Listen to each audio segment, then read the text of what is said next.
And now moving on to the next speaker, Dr. Muhammed Muzzamil Cader from Sri Lanka. He has studied and done a diploma in human relations and international development from the Canada World University. He's the writer, poet, creative thinker. He is the head of the Human Rights Department of the South Asian Academy for Good Governance and is the Secretary General of the People's Assembly of Sri Lanka. He's a consultant on non-violent conflict resolution, peace builder, and human rights activist. And he also is leading an organization called Samadhana M, which works to form non-violent societies all over the country. He has been awarded the title of Desh Kirti in Sri Lanka, which means bringing honor to the nation. So please, Dr. Muzzamil. Thank you very much for that. Distinguished guest, respectable sadhus, ladies and gentlemen. The world we live, we have seen. It is wonderful. It is beyond imagination how the Creator, the God, created this world and the entire universe. The vegetation, the landscape, the ocean, the mountains are so beautifully created. To bring in more beauty, the Creator has created the living creatures, including the humans. Altogether, make this world a beautiful place for living. This beauty needs to be safeguarded and developed. To make this happen, we have to live a life not of our choice, but as commanded by the Creator, the God Almighty. He has commanded the humans to lead a perfect life according to His commands that will make his or her life in this world and the world hereafter a place beautiful and a peaceful one. One of the most important commands of God is to lead a life according to the vows that he or she has made. Every human being has given a vow to God, accepting Him as the Almighty and that He is supreme, that He has no successor, that He is alone and none can be compared to Him. To this soul, God set out a code of conduct based on vows, detailing the ways he or she should live in this world. If each one of us, according to this conduct, live, this world would be a more beautiful place to live in. This entirely depends upon ourselves. God wants each one of us to lead a life based on faithfulness. Faithfulness to the faith of God that each one has accepted according to his or her understanding. So according to this person's understanding, he should be faithful to his faith that he has given vow to the God. Secondly is to be obedience and submission to the will of God. That will bring in humbleness within a person. Next, truth. That includes honesty and trustworthiness. Next one is to lead a life of rightness, that we will follow the right path. Spread, cultivate love and compassion. Cultivate the habit of forgiveness, non-commitment to any form of harm or violence, and cultivate the habit of giving in charity. To lead such a life, it is important that we, to ourselves, make vows. It is important to remember that vows are sacred promises. They reflect a life orientation and profound loving commitment. As such, it is important that we choose to make vows that are small and capable of fulfilling, or else we will end up breaking sacred promises that will have grave consequences. Today, most of us go against the vows of being faithful to God. Most of us think that we are supreme and things are happening because of our knowledge, because of our skills, because of our imagination. How much of us realize that there is a divine power behind all our acts, either it be small or big? If we commit to this vow of accepting God as Almighty and things happen with His will, then we would become faithful to God and His faith. Then we become faithful to His creations. We can then see things happening in the right way to make this world even a beautiful place to live. This is connected to be obedient and submission to the will of God. Nothing happens beyond His will, and only if we accept this truth and make a vow to be obedient and be submissive to Him, we could witness a prosperous living. To bring this into life, we should firmly vow to be truthful. This does not only include speaking the truth alone. All our acts should be truthful. It starts from the rightful thinking, imaginations, words, and acts. The actions are very important. It covers huge area like the body language, dealing in public and private life, be it be with your spouse and children or the neighbors.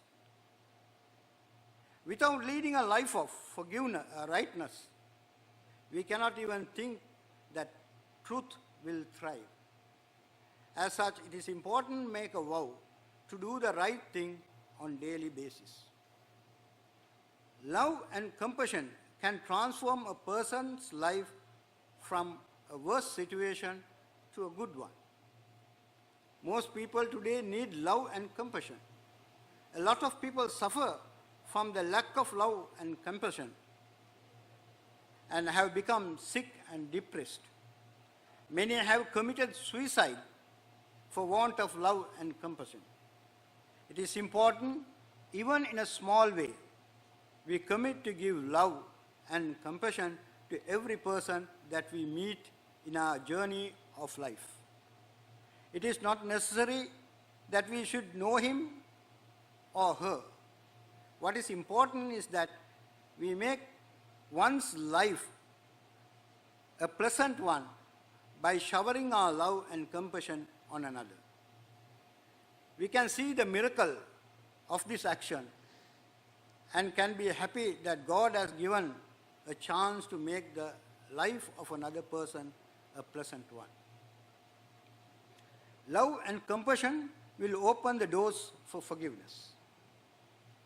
In the absence of love and compassion, forgiveness will not work. If each one of us can make a will to forgive,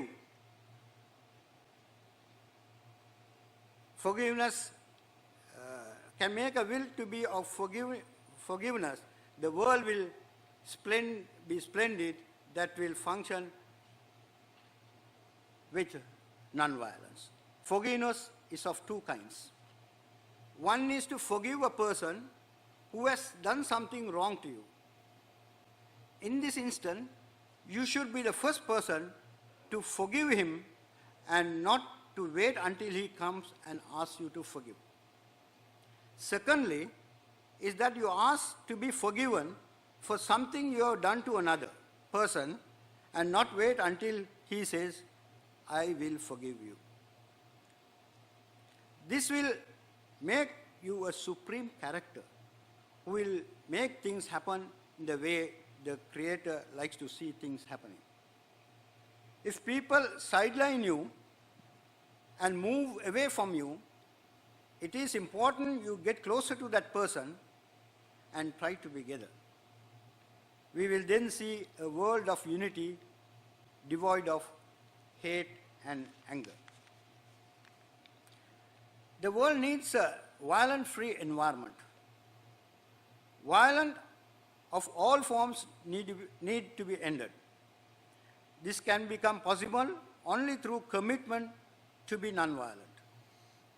This has to happen in many ways. The way we think, the way we speak, the way we act should be of total non-violence. It is the only way for sustainable peace. If all of us can make a vow to be of non-violent in our day-to-day life, we could see a world prospering towards peace, harmony, and coexistence. Ladies and gentlemen, we therefore see a combination of many things. Into this combination, the act of charity needs to be added. We should commit or vow to give in charity on a daily basis, even in a small way, something to someone that will make him or her happy. This should start from our children. We need to teach them to give something to someone daily. This something may be even a broad smile, or helping one to cross the road, or giving the seat in the bus to an elderly person, or a pregnant mother, or a sick person, or a woman. Charity makes a life bountiful. Charity protects your wealth. Charity protects yourself. Charity raises your status and dignity. Charity brings you in direct contact with God. Charity answers your prayers. You could go on adding the merits of charity. They are continuous. These acts, done with commitment and a vow, will help you to build character, purify life, and strengthen willpower that will transform attitudes from worse to good. This will help to decrease crimes and corruption and pave the way towards good governance. It will help one towards self-realization. All these things should be at a practical level and not at a level of knowledge.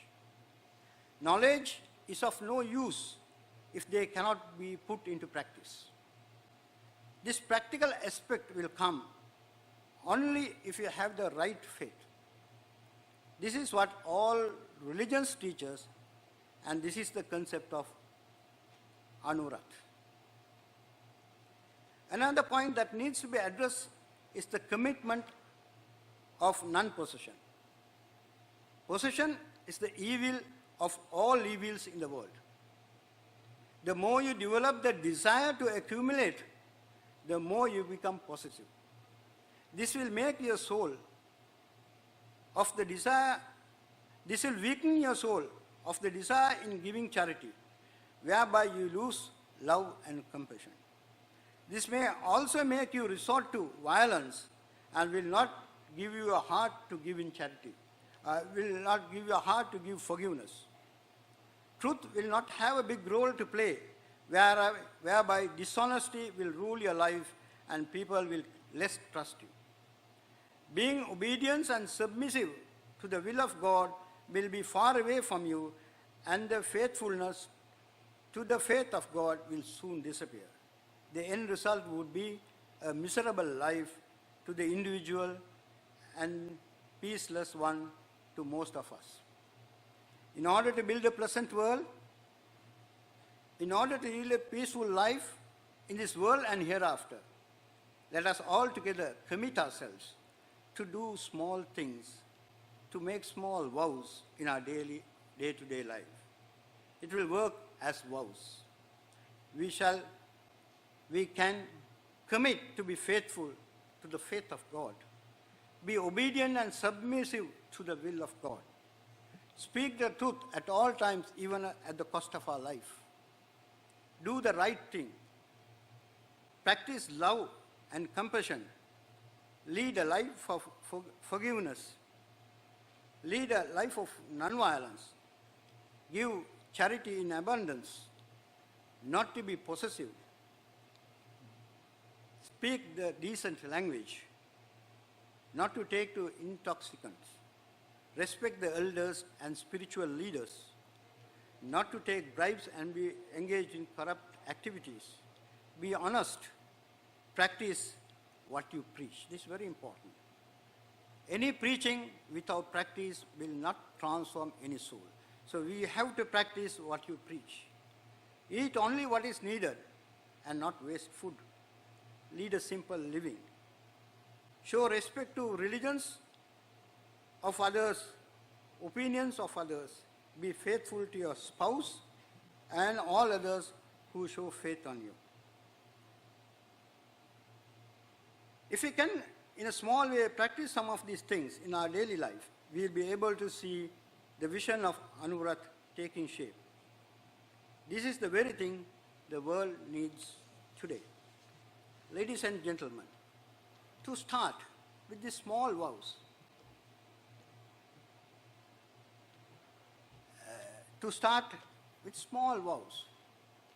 may we all who are present in this room make a vow, make a commit, at least when we are having our meals, not to drink bottled waters. There are enough water, purified water. India doesn't need bottled water. Om Arham. I have traveled in India about 15, 20 years ago, and I have seen people carrying bottles in the stations to fill their bottles. Today everybody carries bottled water. India doesn't need Coca-Cola or Fanta. Plenty of fruits are there. When did this culture come in? Let us make vow that at least from tomorrow we will not drink bottled water. That is how I think we can start this vow practically instantly. And to end my speech, I just finished reading a book called Don't Be Sad. After reading the book, I decided I will be sad, because I work on 3 points. First is a statement. The S starts there. My statement is, there is enough love in the world to share than the little hatred that is rare. To this statement, I would like to add an action, and that is deeds, not words. So I don't speak very much. I like to act. And to the word D, I have a dream. I like a tree where all kinds of birds can nest. Ladies and gentlemen, in Sri Lanka, I work to promote non-violence all over the country for the last 10 years. We have established solid 30 non-violent societies all over the country. We want to cover the whole country by the next 2 years. We have 500 non-violent cadres, whom we call Novika. We have half the number of about 250 non-violent messengers, whom we call Novim. And we have 12 nomads, non-violent action team, that consists of all religious leaders. We do training on non-violence, and we form these societies. In this exercise, we discovered that the knowledge we have about nonviolence based on religion, because we based it on all religion, is not enough. So we recently started an exercise in all districts of Sri Lanka to have a 2-day workshop consisting of all religious leaders to explore the teachings of nonviolence in all religions. At the end of the exercise, we have to cover another about 15 districts. We hope to bring out a document that we can use in our training, that religious teachings of nonviolence are these according to your own faith. Thank you very much for having listened to me patiently. Thank you.